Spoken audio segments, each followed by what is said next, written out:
was maybe the part where I felt, I don't know, I didn't get this. I don't think I never felt like I don't, or that I'm not coping. I think I just felt that, I don't know, like this stuff is not making sense in my brain. I think that was the stressful part for me, like how, like, yes. And how did you deal with that? What type of stress was it? Was it I cannot write type of stress? It's a frustrating type of emotion, because you feel like you're working hard, but you don't feel like you're getting anywhere. And that's very frustrating. And well, I spoke to a lot of people, and the only advice that they ever could give me was you have to read. You have to read. If you're stuck, you read. If you, okay, there's a different point as well. Sometimes if you're stuck, you have to remove yourself a little bit as well, and then get back to it, and then, you know, read through it again. It makes sense. Yeah, so that was the very more frustrating part for me, was just, does everything make sense? Sometimes I felt like I didn't understand my methodology, which was very frustrating. And, you know, then you read, this guy says this and this guy says the exact same opposite, and you're like, what the hell am I doing? How did you manage those situations? Unclarity, confusion? Well, what I learned was you basically say, this guy said this, this guy said this, but I'm saying this. There you go. Yes, so it was maybe just to bring your own opinion into your own thesis or your own critical thinking. Okay, and then in terms of the writing, you said you enjoyed that part. Can you maybe tell us a little bit about how you go about the writing? Do you sit for hours on end till there's nothing? Do you struggle to start? Well, what I do generally when I write is I just start with everything that I'm thinking, and then I go back and then I actually go think, okay, this does not make sense. This I can put in a better way. You know, that's the way I write. I'm not sure how you do it. And then in terms of editing and feedback, can you tell us a little bit about that? I mean, you do your chapter or your section and then whatever, and you think it's perfect because you spend so much time on it, and then you send it to your supervisor, and then you get it back, and then you get all these change this, maybe not that, think about that, and sometimes I find it very hard to incorporate feedback. So what's your take? How did you experience dealing with the feedback? And I know what you mean when you sometimes struggle to incorporate your feedback into your dissertation. What I generally did is I changed, or I incorporated my feedback where I completely understood what was asked from me, or what was, you know, the comment or whatever. And if I didn't understand a certain feedback, I would make a note of it, and I would ask my supervisor, okay, can you please clarify this for me? So on. I think for me, I appreciate feedback because I think that's the only way you kind of learn. And obviously, you know, if your supervisor is telling you this is not right, then an external examiner will also think the same. So I think it's very important to always incorporate your supervisor's feedback. So it's what you're saying, that you have to understand first what he means by the feedback. Yes, and then it's not that clear. If you don't understand, ask. Yeah. And then, I mean, because it's sometimes very difficult to rethink what you've already written. But I also think what's good about feedback is something I also experienced a lot with writing my dissertation was that I'm not sure if I'm on the right track.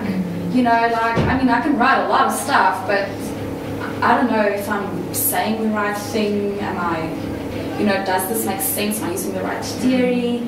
Those type of things. And I think that's where feedback is a really important aspect, because it kind of just gives you an idea where you stand in your process.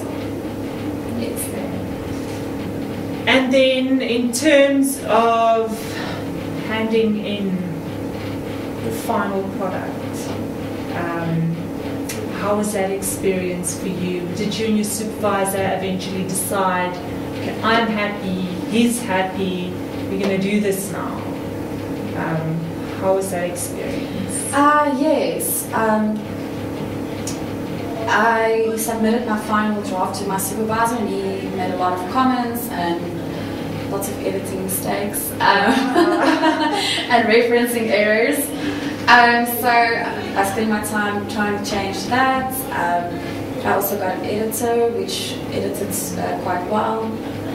And then, yes, and then final dissertation submission was actually, it's almost like an anticlimax. Because you're like, rush, submit it, and then it's like, okay, what now?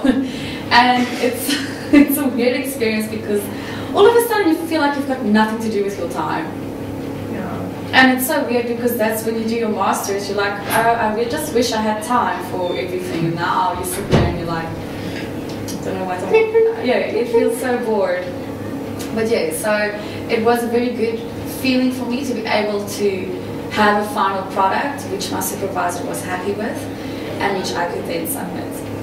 Okay, so in terms of the submission, as we know, it becomes a part of your life. It becomes a part of you. It's almost like the second you in your head, your dissertation. And then when you hand it in, you feel like you've lost an arm. Yeah, it almost feels like that. And how did you deal with that feeling? Did you just, I don't know?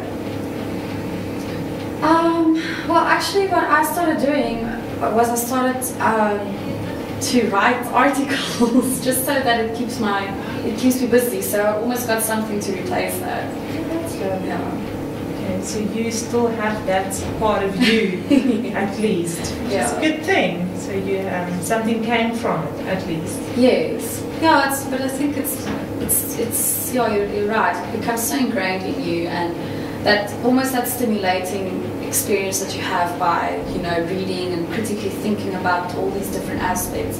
It becomes a very, like, almost an addiction for me. Good addiction. But I'm a little bit weird like that. I wish I could be addicted to that. And in terms of when you handed in your dissertation, your social relationships and your personal relationships, did that change in any way? Not really. I don't think people really understood when I submitted my dissertation, like what it really means to me. I mean, I did go celebrate, obviously, and things like that, but no one, I don't think everyone understands that feeling that you have, that, wow, this is now actually off my shoulder.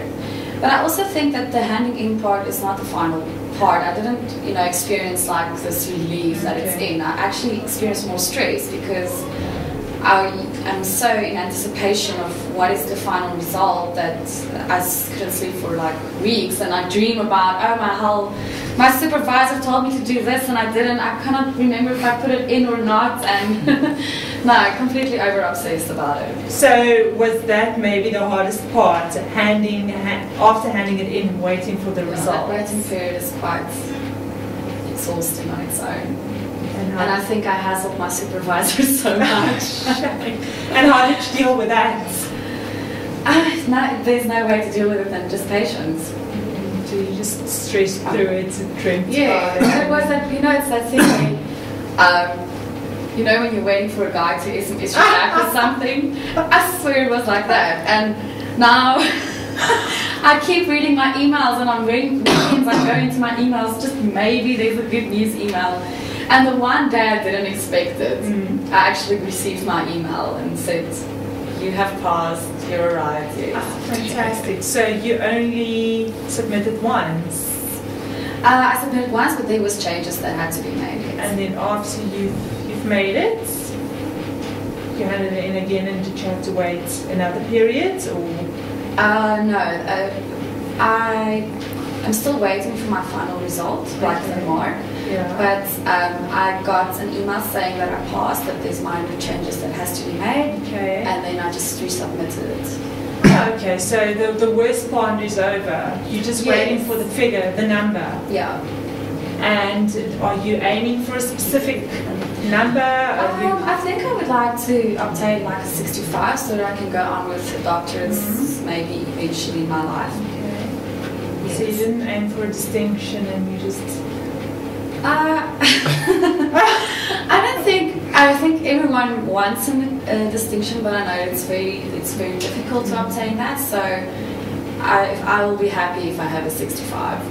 Okay, so for you now, it's over and done with, and you can carry on with your life. And in terms of a doctorate, you've mentioned that you at least want a 65. So that, do you feel like you're ready to do this, or do you feel I cannot do this now? I will go crazy if I have to go through this process again. No, actually, I think I'm more ready to do doctorates than what I was ready to do a master's. In terms of Why? I think the experience I had now, it almost like trains you for a doctorate. So I think I will approach things a little bit differently. I will approach my proposal writing different, the way I write my dissertation, those type of things. So I almost think that it's maybe easier to do a doctorate now because you're already in that motion than to take so much time off and then 3 or 4 years passes and then you want to do a doctorate and you have to almost get back into that, what do they, like study fitness that you want. Into the zone, the momentum, you lose the pace. Yes, yeah.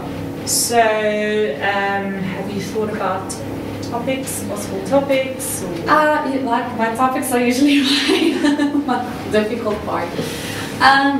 Yes, I will, if I go on with my doctorates, I will focus more on communication and consumer science. That is more my interest field. Yeah, so I'm still thinking. And do you think you will cope better with the process of doing your doctorate than that you did with your dissertation? Yes. Or? I don't know. I mean, look, I can't really tell, but I do think I'm more ready for it.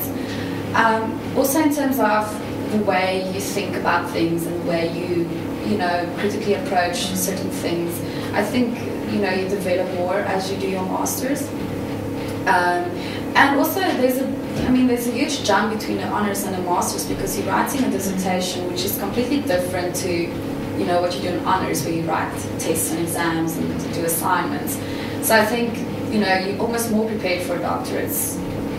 Obviously, but yeah. Something else I want to say. And what if you have this lovely idea that it will go smoothly because I've done this already and it's not the case? I don't think it is ever the case that it will go smoothly. But I think it's good to be optimistic. Oh yeah, definitely. Okay, and then anything else you would like to share or add? Maybe some tips and advice for students still busy doing their mark course, entering the process, those students still to come, and those who are still trying to finish the actual dissertation. Do you have I think if I had to do something differently, I would write my proposal along with my dissertation. So I will actually start with, this is my proposal, and then like opening word, like a few like tabs, and say chapter 1, chapter 2, chapter 3, and almost as you go through your literature and as you write a proposal, to write your ideas, and to, if you read something that you think will resonate with your dissertation, to write that into different types of documents, because once you finish your proposal, you almost see, okay, but now you have to go back to everything that you said and everything that you read through, and you have to reread it, and I think it's actually time wasting. That's what I would have done. And I would also suggest to finish your proposal as soon as possible. That would be my suggestion. Did you take a long time to finish your proposal? Yes, when we did the MAR course, we almost had like a module where we did our proposals, but it was a year process. For me, I would have completed it in 2 or 3 months, if I could. But did you? No, it didn't work. We had like a more structured type of proposal writing things. I don't know how it works now, but every like week or 2 weeks we had to submit like a different part of the proposal. Yes. And so you went along with the process. You didn't go ahead and finish. I would suggest to do that. Is it? You suggest to just get it over and done with, and then do it. Present whatever. Okay, just to come back to the writing, did you ever get stuck? Like, I don't know. Yes. and how did you, what devices did you use? I'm going to say this again, if you get stuck you have to read. Someone actually told me it was quite harsh advice, or it just felt harsh. They said if you get stuck it's because you're not reading enough. Okay, and did you ever feel like, I am reading enough, yes, and I am stuck? Yeah, I did all the time. But yeah, no, you have to read, unfortunately. And like I said, sometimes I know it's very easy to just like focus on one aspect, but you have to read broadly as well, and from different disciplines, and you know, in order for you to actually say stuff. And then it also obviously makes a nicer contribution if you're able to incorporate the multidisciplinary approaches. And did you ever have that little secret moment where you had your complete breakdown and felt like, I'm going to jump off the top of you, Lisa, because I cannot do this? I think there my mom has to get a lot of credit, because I think a lot of times I made her crazy. And I would cry, and I'm like, I don't know, what's going on? And she would just always tell me, no man, one day you have to read and then it will click. Oh, so reading, that's the secret. Okay, and that's the other one they say, the ABC principle, apply bottom to chair. Bottom to chair. Yeah, I like that one, it's true. Even if you don't feel like it and you feel like your head's not there, bottom to chair, I think that's the best advice you can give to anyone. But yes, I mean, sometimes when you write your dissertation, you can take a day and you will write this little paragraph. Another day you might sit 2 hours and you write like a few pages. So every day is different, and you have to almost just take it as it comes, and hard work does pay off at the end of the day. Okay, and then, yeah, just be gentle, I guess. Yes, and be kind to yourself. Okay, treat yourself if you feel you deserve it. Anything else you would like to say in conclusion? No, thank you for your... Thank you so much. It was very nice chatting to you. I will definitely take your advice.